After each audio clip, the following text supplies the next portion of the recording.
Hi there, Year 9. Welcome back. Hopefully we will be seeing you very, very soon. But until then, it is another recorded assembly from me. So I hope you've all had a really restful half term, and I hope that you're feeling ready to get stuck into hopefully the last final couple of weeks of your team's lessons. So I would like to introduce the character theme and focus for this term, which is communication. Now, I know in your Talk Tuesday session earlier this week, you went through the word of the week and the thought of the week. So I won't go through this definition with you, but I would like to talk you through the different types of communication and the reasons why we communicate and what you can do moving forwards this term to try and really work on developing your communication skills. So what we have on the screen is we have lots of different types of verbal communication. So you have different methods of communicating, such as writing, speaking, using language in order to communicate, whether that be written, spoken language, reading, through listening to the radio or TV programs or movies, reading newspapers, reading fiction, non-fiction, and listening to lyrics in music. Now we have the non-verbal communication examples on the screen. So it is actually just as easy to communicate with others by our non-verbal cues, such as our body language. Our body language really gives a lot away about how we're feeling, but also how we communicate to others.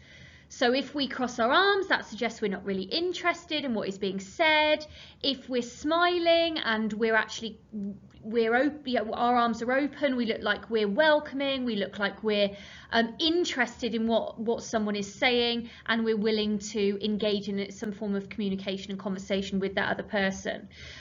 Photographs is another way of communicating, through photography, through emotions, through our facial expressions, through sign language, and through art as well.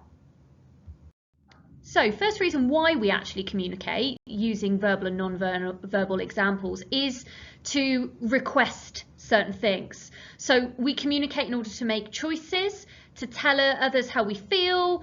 It's a way of controlling our environment and actually expressing what we want. Another reason for communicating is to actually reject something, an action, or to say no to something, or protest against what may be happening. Maybe we communicate in order to actually express that we disagree with something in some way. We avoid something from happening through our communication.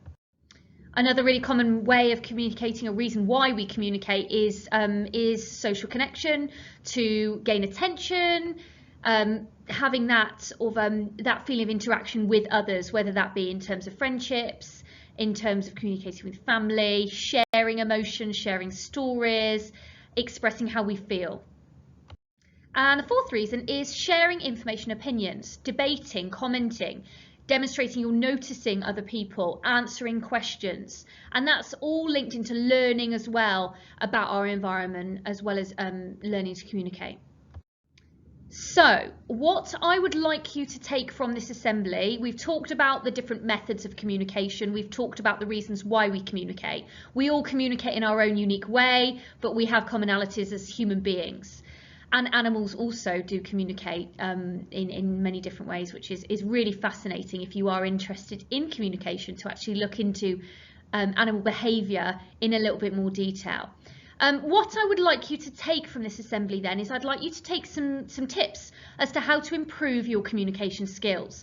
We can all improve communication, that no one is perfect at communicating. There's always things that we can do to work on and to improve. So I have put together 7 top tips for you.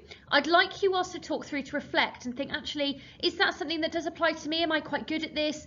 Could I maybe work on this moving forwards? So the first top tip is actually a really important way of communicating and being a good communicator is actually listening. Being an active listener, paying attention to people's body language, paying attention to what is being said and retaining that information before we respond is really important. The second is think before you speak. Again, consider your words, consider your body language and how it will affect others. Some of you may be really good at this. Some of you may have really good empathy with others and you do think before you speak. Others of you may be sat there going, actually, that is something that I need to work on moving forwards. Number 3, top tip number 3 is to avoid filler words. I'm really guilty of this myself. I use the word like and quite a lot to fill gaps and fill silences. Try to avoid filler words and to use your language to fully express how you're feeling rather than these little sort of casual abbreviations. Top tip number 4, do not get distracted by your phone. Okay, I know this applies to lots of you out there, especially at the moment when you are being trusted to be independent through learning on Teams. Please be vigilant and be disciplined and put your phone away and actually concentrate on what your teachers are saying. When you're sat at the dinner table in the evening with your family, put your phone away, listen to what is being said. It's respectful, but you're also then taking on board the full extent of people's feelings and their viewpoints. Top tip number 5, deliver your words clearly. Make one point at a time. Make sure your message is brief, it's simple, it's to the point. You want to avoid overwhelming your listener with too much information in one go. Number 6, maintain face-to-face contact whilst talking and speaking with someone. Eye contact is really important. That's demonstrating to the person that you're communicating with that you're giving them your undivided full attention. And 7, work on your body language. So is this something that applies to you? Do you sit there a lot like this when you're having a conversation with someone? Are you playing with your nails? Again, are you giving eye contact or are you looking at the floor? How are you stood? Are you inviting? Are you welcoming? Are you being positive with your body language? Okay, so they're my 7 top tips for you. I'd like you to think about your weaker areas and which areas you need to work on moving forwards in order to develop even better communication skills than you already have. So I do feel like this quote that I've got on the screen is something that is relevant to communication, but it is also really relevant to the situation that we currently find ourselves in. We hopefully will be back in school soon, but I know at the moment things are difficult for people. They're difficult for everyone. Parents, yourselves, family members, friends. It does feel like there's been quite a dark cloud over life recently. Lots of things have been taken away from us, lots of choice of what we can do in our free time. But I just think this is a really nice sort of summary quote to just say that actually there are dark clouds, and when there are dark clouds in the sky, things are grey, things seem different, they seem difficult for us to process, but there is always blue sky above the dark clouds. There is always positivity just around the corner. Things are going to improve and they are going to get better. So in terms of how to link this to communication, I would really like you to be focusing on positive body language in your Teams lessons, putting your cameras on, smiling, saying hello to teachers, thanking them at the end of the lesson, communicating on the chat feed in a positive way, engaging in the lesson, and checking in and connecting with others. Think about the social connection, checking in on friends, asking if they're doing okay. Think about communicating in a really positive way, because yes, there are dark clouds at the moment, but there is blue sky that sits above it. Things are going to get better. We're going into spring and then summer, and restrictions will very soon start to ease. So I am going to email you out some additional resources to get you thinking about communication.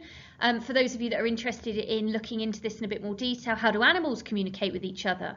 Maybe you'd like to click on the link where you can learn a little bit of British Sign Language, for example. You may want to take the online communication quiz to see what type of communicator you are, and you may want to have a little go at looking at the body language and what different types of body language means. Until then, please work hard, continue to be positive and develop those communication skills, and we hope to see you in school soon. Take care.